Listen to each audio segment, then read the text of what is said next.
بسم اللہ الرحمن الرحیم اللہم صلی علی محمد وعلی آل محمد کما صلیت علی ابراہیم وعلی آل ابراہیم انک حمید مجید اللہم بارک علی محمد وعلی آل محمد کما بارکت علی ابراہیم وعلی آل ابراہیم انک حمید مجید۔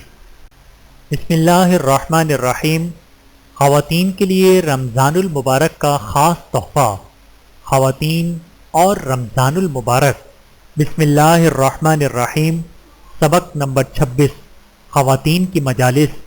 عموماً مجلسوں کے کچھ شرعی آداب ہوتے ہیں جن سے بے اعتنائی اور غفلت کرنا درست نہیں ہے، کیونکہ ان سے بے پرواہی برتنے پر یہ مجلسیں اللہ تعالیٰ کے ہاں پسندیدہ اور ایمانی مجالس نہیں رہیں گی، بلکہ ناپسندیدہ اور اللہ تعالیٰ کے غیظ و غضب کا شکار ہو جائیں گی، اور تمام شرکاء مجلس گناہ کے مرتکب ہوں گے۔ کچھ مجالس خواتین کے ساتھ خاص ہوتی ہیں، مثلاً رشتہ دار عورتوں، سہیلیوں اور پڑوسی خواتین کے مجلس۔ خواتین کے ان مجالس میں مندرجہ ذیل باتوں کا اہتمام کرنا ضروری ہے۔ ان مجلسوں میں اچھی نیت کرنا، ہر عمل کی ایک نیت ہوتی ہے، اور مجالس میں بیٹھنا بھی ایک عمل ہے۔ نیز اس کے دائرے میں بہت سے اعمال آتے ہیں، مثلاً گفتگو کرنا، سننا اور حرکت کرنا وغیرہ وغیرہ۔ اس لیے اگر خواتین اجر و ثواب چاہتی ہیں تو انہیں ان مجالس میں باہمی ملاقات یا صلہ رحمی کے ساتھ اللہ تعالیٰ کے تقرب کی نیت کرنی چاہیے۔ مجلس میں سنن اور شرعی آداب کا نفاذ، مثلاً نمبر 1 مجلس میں داخل ہوتے وقت سلام کرنا، اور مجلس میں داخل ہو کر سلام کہنے والی ہر خاتون کے سلام کا جواب دینا۔ نمبر 2 مجلس کے آخر میں بیٹھنا اور درمیان مجلس سے کسی کو نہ اٹھانا۔ نمبر 3 دائیں بائیں سے کھانا پینا۔ نمبر 4 اگر کسی کو چھینک آئے اور وہ الحمدللہ کہے تو اس کے لیے یرحمک اللہ کہنا۔ نمبر 5 اللہ تعالیٰ کا ذکر کرنا اور رسول اللہ صلی اللہ علیہ وآلہ وسلم پر درود بھیجنا۔ نمبر 6 مجلس کے آخر میں کفارۃ المجلس کی یہ دعا پڑھنا: سبحانک اللہم وبحمدک اشہد ان لا الہ الا انت استغفرک واتوب الیک۔ بحوالہ ترمذی شریف، حدیث نمبر 3433۔ ترجمہ: اے اللہ، اپنی خوبیوں اور تعریفوں کے ساتھ تو پاک ہے، میں گواہی دیتی ہوں کہ تیری سوا کوئی معبود برحق نہیں، میں تجھ سے مغفرت طلب کرتی ہوں اور تیرے حضور توبہ کرتی ہوں۔ خواتین کے مجالس کی بعض خرابیاں۔ نمبر 1 بہت زیادہ گفتگو کرنا، جو اگرچہ مباح ہے تاہم غیر مفید ہے۔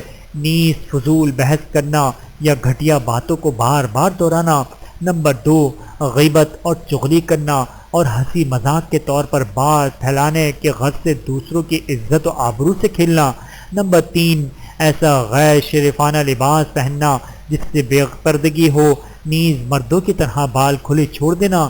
نمبر 4 بکثرت میل جول کا اہتمام کرنا اور مجالس سے منعقد کرنا یا بلا ضرورت دیر تک کسی کے پاس بیٹھنا۔ نبی کریم صلی اللہ علیہ وآلہ وسلم کا ارشاد ہے: وقفے وقفے سے ایک دوسرے کی زیارت کیا کرو، تمہاری محبت بڑھ جائے گی۔ بحوالہ جامع صحیح، حدیث نمبر 3568۔ نمبر 5 نمازوں کو چھوڑ دینا، انہیں ان کے اوقات سے عورت کے گھر واپس پہنچنے تک مؤخر کرنا، یہ بہت بڑا گناہ ہے۔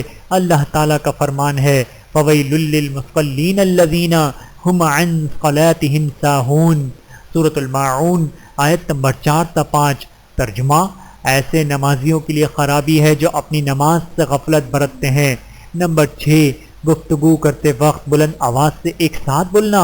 عموماً خواتین ایک ہی وقت کئی یا ساری بولتی رہتی ہیں اور ان کی آواز مجلس سے باہر تک سنائی دیتی ہے۔ نمبر 7 کھانے پینے کی چیزوں میں اسراف کرنا، خصوصاً ان مجالس کے موقع پر۔ نمبر 8 سرگوشی کرنا، یعنی ایک خاتون کا دوسری خاتون سے چپ کے باتیں کرنا، جو کہ تیسری خاتون کے لیے تکلیف دہ ہوتی ہے۔ اللہ تعالی ہم سب کو عمل کرنے کی توفیق عطا فرمائے، آمین ثم آمین۔ ویڈیو دیکھنے کا بہت شکریہ۔ مزید ویڈیوز دیکھنے کے لیے ہمارے چینل کو سبسکرائب کریں۔ اگر ویڈیو پسند آئے تو لائک کریں۔ اچھی بات کو دوسروں تک پہنچانا صدقہ جاریہ ہے۔ جزاکم اللہ خیرا کثیرا۔ اپنا اور اپنے پیاروں کا بہت زیادہ خیال رکھیے گا اور مجھے دعاؤں میں یاد رکھیے گا۔ Take care. اللہ حافظ۔